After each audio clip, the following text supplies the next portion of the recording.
Hello दोस्तों, welcome to accounting सीखो। दोस्तों, आज की यह वीडियो भी हमारी प्रिंसिपल्स ऑफ मार्केटिंग सब्जेक्ट से है। इससे पहले की अलग अलग वीडियोस में हम अलग अलग टॉपिक के बारे में समझ चुके हैं। हमारी जो लास्ट वीडियो थी वो थी प्रोडक्ट के बारे में और लेयर्स ऑफ प्रोडक्ट के बारे में। इसमें हम समझे थे कि प्रोडक्ट क्या होता है, उसकी कौन कौन सी अलग अलग लेयर्स होती हैं।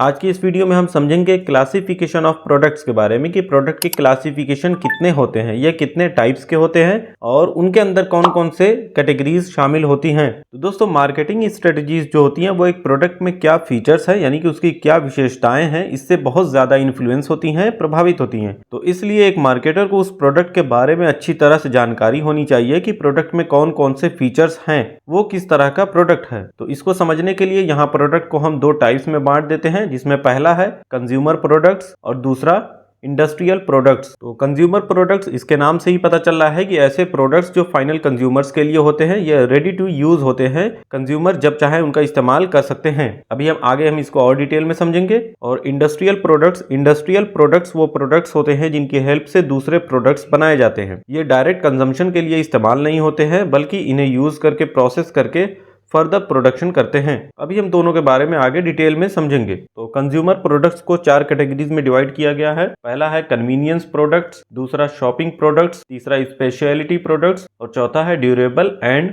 Non durable products. अभी इसको हम आगे डिटेल में समझेंगे।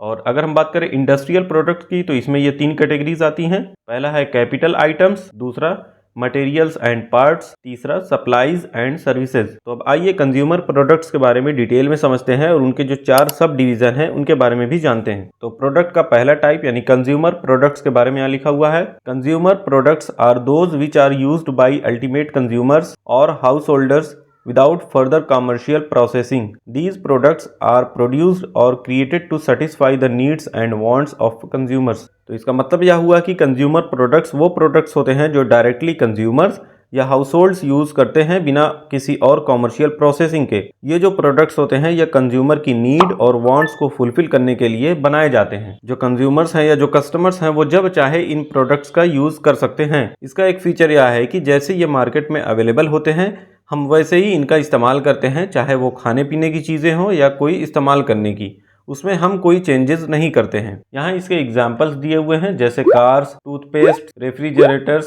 Pens etcetera. तो मार्केट से हम इन्हें परचेज करते हैं और उनका इस्तेमाल करते हैं। आगे लिखा हुआ है कंज्यूमर प्रोडक्ट्स आर फर्दर सब डिवाइडेड इनटू 4 ग्रुप्स। अभी जो हम समझे हैं कि कंज्यूमर प्रोडक्ट को 4 कैटेगरीज में डिवाइड किया गया है, वो यहाँ लिखे हुए हैं, जिसमें सबसे पहला है convenience products. Convenience products are those which are used by consumers frequently and almost daily. The consumer purchases these products, आगे लिखा हुआ है, immediately and with a minimum of comparison and efforts. These products can be found at almost every location. तो इसका मतलब है कि convenience products जो होते हैं या वो प्रोडक्ट्स होते हैं जो कंज्यूमर इमीडिएटली यानी कि तुरंत परचेज करते हैं, बिना ज़्यादा कंपैरिजन किए, बिना ज़्यादा एफर्ट लगाए। ये कन्वीनियंट प्रोडक्ट जो होते हैं यह हर जगह अवेलेबल होते हैं। तो इन प्रोडक्ट्स को खरीदते वक्त आपको ज़्यादा सोचना नहीं पड़ता है और ना ही आपको इन्हें खरीदने के लिए बहुत दूर जाना पड़ता है।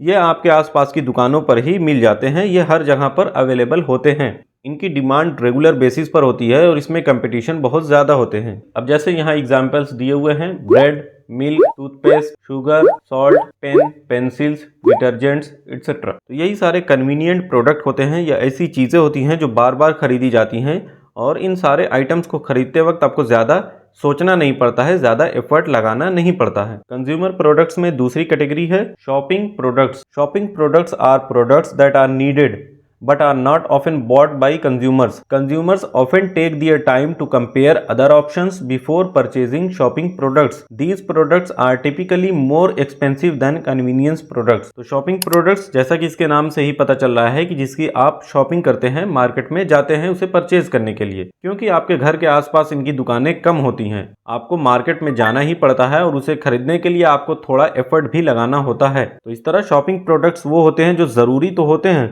पर कंज्यूमर इन्हें बार बार नहीं खरीदते हैं।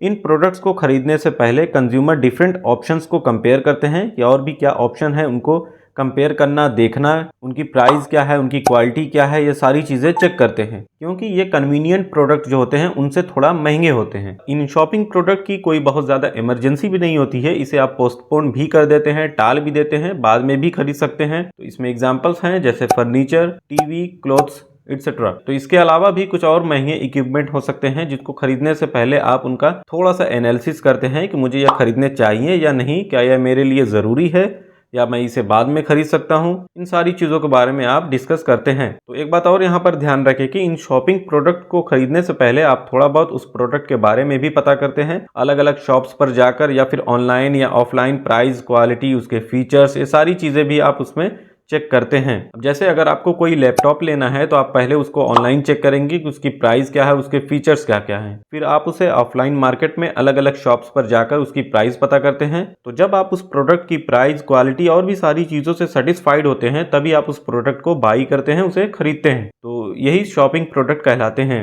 आगे बढ़ते हैं। कंज्यूमर प्रोडक्ट्स में हमारी थर्ड कैटेगरी है speciality products. Speciality products are products with unique features. The buyer of specialty products know their brand and are willing to make a special purchasing effort. तो स्पेशलिटी प्रोडक्ट्स वो होते हैं जो unique होते हैं और जिनके बायर्स जो हैं वो स्पेसिफिक ब्रांड के लिए लॉयल होते हैं। कस्टमर जो हैं इन्हें खरीदने के लिए स्पेशल एफर्ट लगाते हैं, चाहे प्राइस ज़्यादा भी क्यों ना हो। इनके जो कस्टमर्स होते हैं, जो बायर्स होते हैं, वो लिमिटेड होते हैं, यानी थोड़ा कम होते हैं, क्योंकि ये जो प्रोडक्ट होते हैं ये बहुत महंगे होते हैं, ये स्पेशल होते हैं और बहुत महंगे होते हैं। तो जिन लोगों के पास ज़्यादा पैसा होता है वही इन प्रोडक्ट्स की ब्रांड की तरफ ही जाते हैं, ब्रांड के ही वो प्रोडक्ट खरीदते हैं क्योंकि वो उस ब्रांड के बारे में जानते हैं। तो ब्रांड का क्या मतलब है? तो ये प्रोडक्ट या वो आइटम्स होते हैं जिनमें स्पेशल फीचर्स होते हैं जो आपको अलग दूसरे प्रोडक्ट में नहीं मिलेंगे।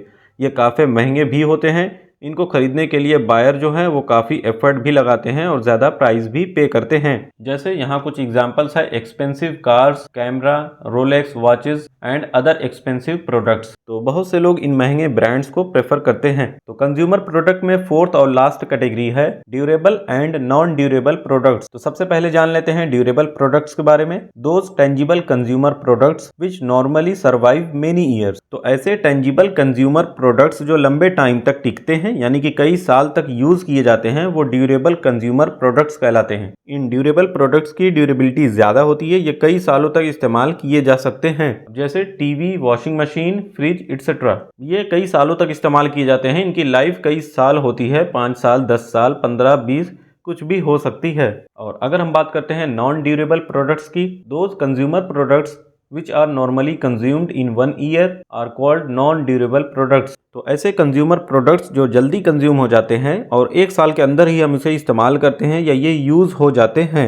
ये जो प्रोडक्ट होते हैं ये बहुत जल्दी खत्म हो जाते हैं, जैसे कि खाने पीने की चीज़ें। तो यहाँ लिखा हुआ है fruits, vegetables, milk, bread etcetera, ये नॉन ड्यूरेबल प्रोडक्ट्स हैं। इनकी लाइफ ज़्यादा नहीं होती है, जितनी जल्दी हो सके हम इसे इस्तेमाल करके ख़त्म कर देते हैं। तो इस तरह दोस्तों ये कंज्यूमर प्रोडक्ट्स के 4 टाइप्स थे। अब आइए आगे बढ़ते हैं और जानते हैं कि इंडस्ट्रियल प्रोडक्ट्स क्या होते हैं। तो यहाँ इंडस्ट्रियल प्रोडक्ट्स की मीनिंग लिखी हुई है। Industrial products are those products which are used as inputs in producing other products. In other words, industrial products are meant for non personal and business use for producing other products. तो इसका मतलब है कि industrial products वो products होते हैं जो किसी और प्रोडक्ट को बनाने के लिए इनपुट के रूप में यूज़ किए जाते हैं। इन प्रोडक्ट्स का पर्सनल यूज़ नहीं होता है, बल्कि ये बिजनेस यूज़ के लिए होते हैं। मतलब यह हुआ कि ये जो प्रोडक्ट होते हैं ये डायरेक्ट कंजम्पशन के लिए इस्तेमाल नहीं होते हैं, बल्कि इन्हें यूज़ करके, प्रोसेस करके फर्दर प्रोडक्शन करते हैं। तो इस तरह इंडस्ट्रियल प्रोडक्ट्स की हेल्प से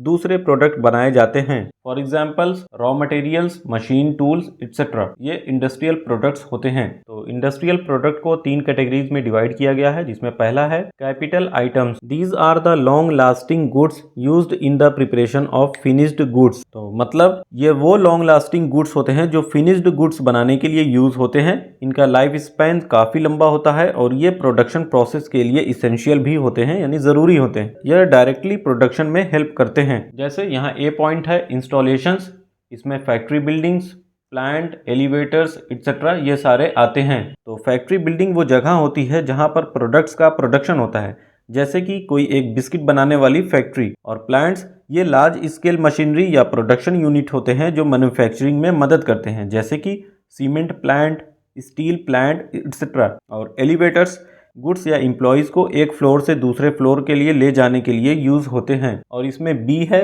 एसेसरी इक्विपमेंट्स, इसमें factory equipments, hand tools and also office equipments जैसे कि photostat machines, desk, chairs etcetera. तो फैक्ट्री इक्विपमेंट में जैसे वो मशीन या वो टूल्स आते हैं जो रॉ मटेरियल्स को फिनिश्ड गुड्स में कन्वर्ट करने के लिए यूज़ होते हैं, जैसे कि printing press machine, welding machine, textile machine etcetera. और ऑफिस इक्विपमेंट में ये वो टूल्स होते हैं जो ऑफिस वर्क को स्मूथ बनाते हैं, जैसे फोटोस्टेट मशीन डॉक्यूमेंट्स की कॉपी बनाने के लिए यूज़ होती हैं, और डेस्क चेयर्स यानी जो टेबल्स हैं वो एम्प्लॉयज़ के लिए ऑफिस फर्नीचर हैं, ये उनकी प्रोडक्टिविटी को बढ़ाते हैं। इंडस्ट्रियल प्रोडक्ट्स में दूसरी इसकी कैटेगरी है materials and parts. Materials and parts are the goods that become part of the final product through the production process. तो मटेरियल्स और पार्ट ये वो आइटम होते हैं जो प्रोडक्शन प्रोसेस में रॉ मटेरियल्स की तरह यूज होते हैं और फाइनल प्रोडक्ट का पार्ट बन जाते हैं। अब इसमें जैसे ए है फार्म प्रोडक्ट्स, इसमें cotton, sugar cane, oil seed. Cotton ये टेक्सटाइल इंडस्ट्री में कपड़े बनाने के लिए रॉ मटेरियल्स हैं, और शुगर केन इसका यूज शुगर इंडस्ट्री में चीनी बनाने के लिए होता है,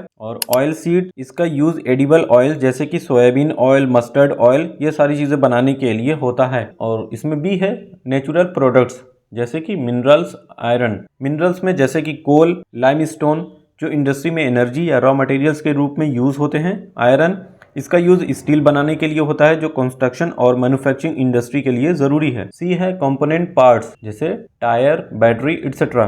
टायर्स ऑटोमोबाइल इंडस्ट्री में कार्स और बाइक के लिए यूज होते हैं जैसे कि MRF, C8, Apollo tyre etcetera. और बैटरी इलेक्ट्रॉनिक्स और ऑटोमोबाइल्स प्रोडक्ट में पावर सोर्स के रूप में यूज होती हैं जैसे कि Exide, Amaron batteries etcetera. Industrial products में नेक्स्ट और लास्ट है, इसकी थर्ड कैटेगरी है सप्लाईज एंड सर्विसेज। तो ये वो आइटम्स या सर्विसेज होती हैं जो बिजनेस के डेली ऑपरेशंस चलाने के लिए जरूरी होती हैं। तो यहाँ सप्लाईज और सर्विसेज दोनों अलग अलग लिखे हुए हैं। सप्लाईज में ये दो हैं जैसे factory supplies, office supplies. Factory supplies में जैसे ग्रीस, पेंट, तो ये बिजनेस ऑपरेशंस को स्मूथली चलाने के लिए होती हैं। तो ये ग्रीस या मशीन्स की फ्रिक्शन को रिड्यूस करने के लिए होती हैं, और पेंट फैक्ट्री की वॉल्स, मशीनरी और प्रोडक्ट्स को ड्यूरेबल और अट्रैक्टिव बनाने के लिए यूज होता है। और ऑफिस सप्लाईज में पेपर, पेन, इंक, तो पेपर डॉक्यूमेंट्स प्रिंट करने के लिए, रिकॉर्ड्स मेंटेन करने के लिए, पेन एंड इंक राइटिंग और ऑफिशियल वर्क के लिए यूज होते हैं। और अगर हम बात करते हैं सर्विसेज की, तो रिपेयर एंड मेंटेनेंस सर्विसेज, तो मशीन्स और अलग अलग इक्विपमेंट्स को स्मूथली चलाने के लिए ये सर्विसेज इंपॉर्टेंट होती हैं। जैसे एक फैक्ट्री अपनी मशीनरी के लिए AMC यानी कि एनुअल मेंटेनेंस कॉन्ट्रैक्ट लेती है। और दूसरा बिजनेस एडवाइजरी सर्विसेज, ये प्रोफेशनल सर्विसेज होती हैं जो बिजनेस की ग्रोथ और डिसीजन मेकिंग में मदद करती हैं, जैसे consultant, legal advisers, chartered accountants etcetera. तो दोस्तों इंडस्ट्रियल प्रोडक्ट्स बिजनेस और प्रोडक्शन प्रोसेस का एक इम्पॉर्टेंट पार्ट होते हैं।